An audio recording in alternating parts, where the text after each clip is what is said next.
മറ്റൊരു വീഡിയോയിലേക്ക് എല്ലാവർക്കും സ്വാഗതം.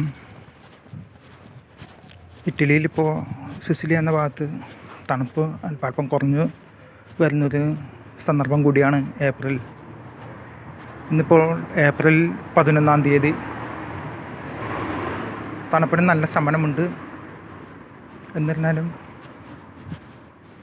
ചിലപ്പോൾ മൂടി കെട്ടി നിൽക്കുന്ന ആകാശം, ഇടയ്ക്ക് ചെറുതായിട്ട് പെയ്യുന്ന മഴ, ഇത് കാരണം തണുപ്പ് ചില സമയത്ത് വീണ്ടും ശക്തി പ്രാപിച്ച് വരാറുണ്ട്. പിന്നെ ഞാൻ പറയാൻ വന്നത് നമ്മുടെ ഇറ്റലിയിലെ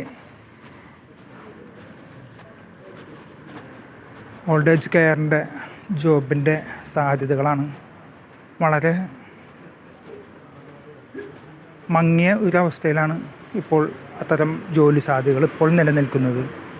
കാരണം ജോലി കിട്ടാനായിട്ടിപ്പോൾ പഴയതിലും വിട്ട് വളരെയധികം താമസങ്ങൾ നേരിടുന്നുണ്ട്. 2-3 മാസം കാപ്പയുടെ കീഴിലുള്ള റൂമിൽ നമ്മൾ താമസിച്ച് ജോലി കണ്ടെത്തുന്നതിന് വേണ്ടി കാത്തിരിക്കുന്നൊരവസ്ഥ, അത് ഭയാനകമായിട്ടാണ് ഇപ്പോൾ അനുഭവപ്പെടുന്നത്. മുൻപ് ധാരാളം ജോലി സാധ്യതകൾ ഉണ്ടായിരുന്നൊരു മേഖലയായിരുന്നു ഈ ഓൾഡ് ഏജ് കെയർ വർക്കുടേത്. പക്ഷെ ഇപ്പോൾ വളരെ കുറവാണ് ജോലി സാധ്യതകൾ, പ്രത്യേകിച്ച് പുരുഷന്മാർക്ക്. അതുകൊണ്ട് തന്നെ ധാരാളം സമയം പിടിക്കുന്നുണ്ട് ഒരു ജോലി കണ്ടെത്തി പോകുവാനായിട്ട്. മാത്രമല്ല, ഭാഷയോടൊരു കുറവുണ്ടെങ്കിൽ അതിനൊരു പരിധി വരെ തടയുന്നുമുണ്ട്. അതാണ് ഇപ്പോഴത്തെ ഇറ്റലിയുടെ ഒരു അവസ്ഥ എന്ന് പറയുന്നത്. ധാരാളം ജോലി സാധ്യതകളുണ്ടായിരുന്ന ഒരവസ്ഥയിൽ നിന്ന് മാറി വളരെ ശുഷ്കമായ ഒരു രീതിയിലേക്കാണ് ഇറ്റലിയിൽ ഇത്തരം ജോലി സാധ്യതകൾ പോയിക്കൊണ്ടിരിക്കുന്നത്.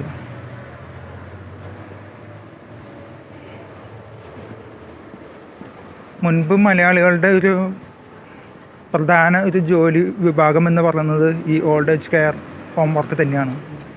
സാധാരണഗതിയിൽ ഏപ്രിൽ മാസം തുടങ്ങി ധാരാളം റെസ്റ്റോറൻറ്റുകൾ ഇറ്റലിയിൽ ഓപ്പൺ ചെയ്യേണ്ട സമയമാണ്.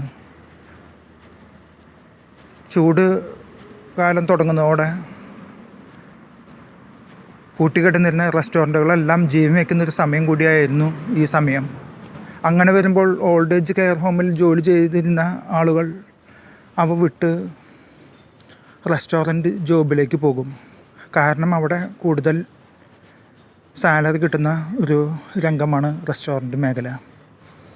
അതിന് പക്ഷേ അവർ ചോദിക്കുന്നത് ഇവിടുത്തെ പേപ്പർ ഉണ്ടോ എന്ന് പ്രത്യേകം ചോദിക്കുന്നുണ്ട്. മുൻപ് അങ്ങനെ ഉണ്ടായിരുന്നില്ല, ഇപ്പോൾ അങ്ങനെയല്ല. ഇവിടുത്തെ വർക്ക് പേപ്പർ ഉണ്ടോ എന്ന് ചോദിച്ചിട്ടാണ് അവർ ആ ജോലിക്ക് ആൾക്കാരെ എടുക്കുന്നത്. ഇപ്പോൾ അതും വളരെ കുറവാണ്.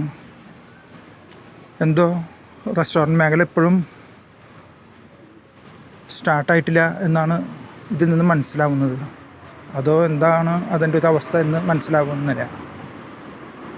അങ്ങനെയുണ്ടെങ്കിൽ ധാരാളം പേർ ഇവിടെ പേപ്പർ കിട്ടിയിട്ടുള്ളവർ ആ മേഖലയിലേക്ക് തിരിയുമ്പോൾ old age care home work കിട്ടേണ്ടതാണ്. പക്ഷേ ഇതുവരെ അത് ഓപ്പണായിട്ടില്ല. അങ്ങനൊരു അവസ്ഥയും കൂടിയുണ്ട്. അപ്പോൾ ഇറ്റലിയിലേക്ക് വരുമ്പോൾ പണ്ടത്തെ പോലെയുള്ളൊരു ജോലി സാധ്യത അല്ല ഇപ്പോൾ കാണുന്നത് എന്നാണ് ഞാൻ പറഞ്ഞു വരുന്നത്. ധാരാളം പേർ പല കാപ്പന്മാരുടെ വീടുകളിൽ ജോലിക്കായിട്ട് കാത്തിരുന്ന് സമയം കളയുന്ന ധാരാളം പേരെ ഇവിടെ നമുക്ക് കാണാൻ സാധിക്കും. അതുകൊണ്ട് ഇറ്റലിയിലേക്ക് വരുമ്പോൾ ഈ സമയം അല്പം മോശമെന്ന് പറയാനാണ് ഞാൻ ഈ കാര്യം നിങ്ങളെ ഓർമ്മപ്പെടുത്തുന്നത്. ഞാനിപ്പോൾ ബാർസിലോണയിൽ മലയാള കടയിലേക്ക് പോവുകയാണ്. അപ്പോൾ കൂടുതൽ വിശേഷങ്ങളുമായിട്ട് വീണ്ടും മറ്റൊരു വീഡിയോയിൽ കാണാം. അതുവരെ എല്ലാവർക്കും നന്ദി, നമസ്കാരം.